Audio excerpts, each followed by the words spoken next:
If you've ever had an existential crisis before, congrats! You are existentially intelligent. If you've never had an existential crisis before, well, you might by the end of this video, so content warning. Hello, Editing Lily here. This video is going to be a little bit different from my normal video because while I was filming it and I was all dolled up and I was reading the script and I was doing everything the way I usually do, I realized something. I don't want to cause an existential crisis with my video. I want to take care of the people that I create content for. I want every video, even the hard-hitting ones, to be a safe space. And I know that the video I just made is not doing that. Instead of scripting the video or totally scrapping everything and starting all over and delaying the video, what I'm gonna do is tag team past Lily with current Lily. I know that's a really big aesthetic change. I'm going from like spoopy Ida Clawthorne Disney bounding to this, but hopefully the video will feel somewhat structured and make sense to people because what it is right now is it's missing a lot. Ida Clawthorne is different. She's not just going about life accepting the status quo and accepting what's given to her. No, she's like, no, I don't want to hocus pocus. I want to study all the Coven tracks at once at Hexside. Then she's thrown into the detention pit, but instead of just like becoming one with the detention pit like Mytholomew, she goes, no, this is a really cool monster. I want to make friends with him. She's the first one to find the Secret Room of Passageways, and when it comes to Coven tryouts, she doesn't even consider fighting her sister. She just goes, nah, Covens aren't really my thing. I mean, she has a pretty good resume for looking at life differently and just, you know, looking at life at all, but then she got cursed, and that's like a masterclass in existential intelligence, I would say. Welcome to part 2 of my series of examining the Owl House through the lens of multiple intelligences. Today's subject is existential intelligence, one's capacity or tendency to think deeply about life and death. I chose to analyze Ida Clawthorne for this video because she defines her perspective on life so succinctly and clearly, and it's from that part in the whole entire series that we get a really poignant moment at the end. So in season 1 episode 2, which is Before Wizards, Luce has just gone through this whole experience of realizing that predestination ain't it in the Boiling Isles, right? She thought that she would have a prophecy and that the prophecy would give her meaning in life, and then she went and she found out that the dude who did the prophecy was actually a liar and manipulator, and it was a whole thing. And so here she is questioning, how can I make choices in life when I have been told for so long that the choices I make are not the right ones? I think we can all identify with that. That's probably why we love the Owl House so much, because there's so many identifiable characters in there. And Ida's response is this. Look, kid, everyone wants to believe they're chosen. But if we all waited around for a prophecy to make us special, we'd die waiting. And that's why you need to choose yourself.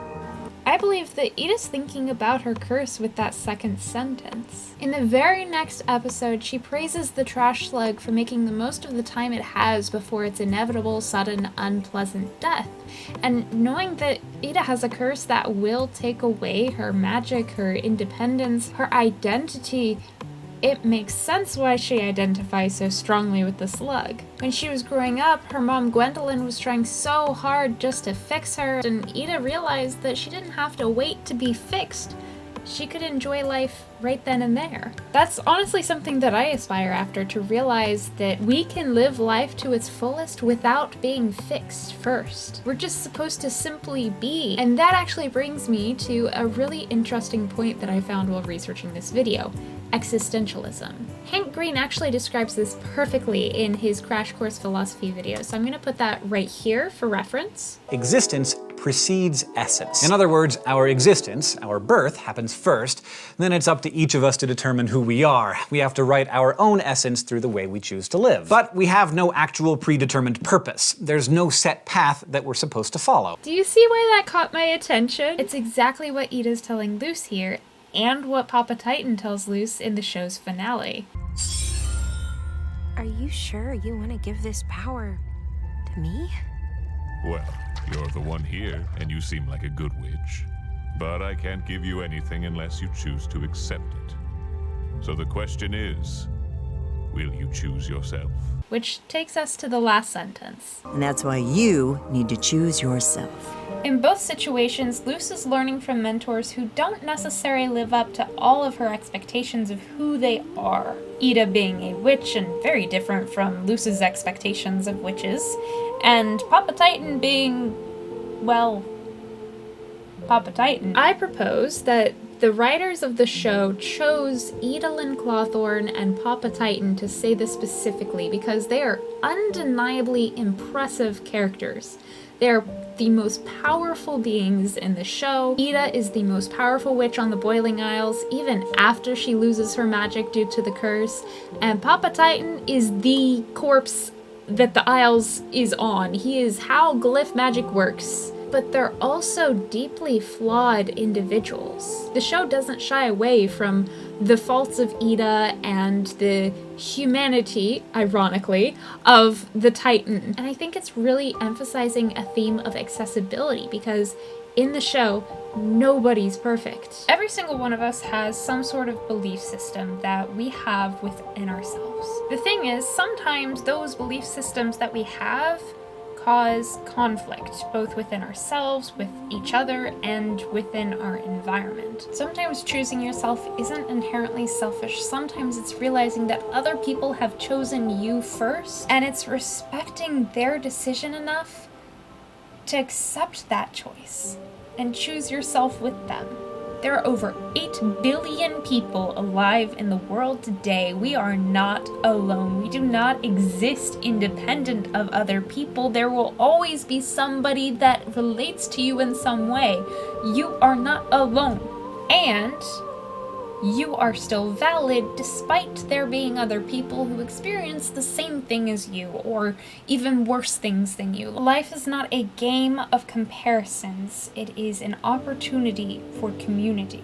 At the end of the day, developing existential intelligence is just as simple as thinking about it. You don't have to have exact answers or even be able to word your answers beautifully. But I do think that an essential part of existential intelligence is being consistent and congruent across what you believe, what you say you believe, and how you behave. In the very beginning of the show, Ida declares that her perspective on life is existentialism. You create the value in your own life. And throughout the show, she demonstrates that. I want to end this video with something not for you to contemplate or another video for you to watch, although you can definitely do that if you want to, but rather with what I believe matters in the world, and that is you. You matter so flippin' much. You have inherent worth and purpose.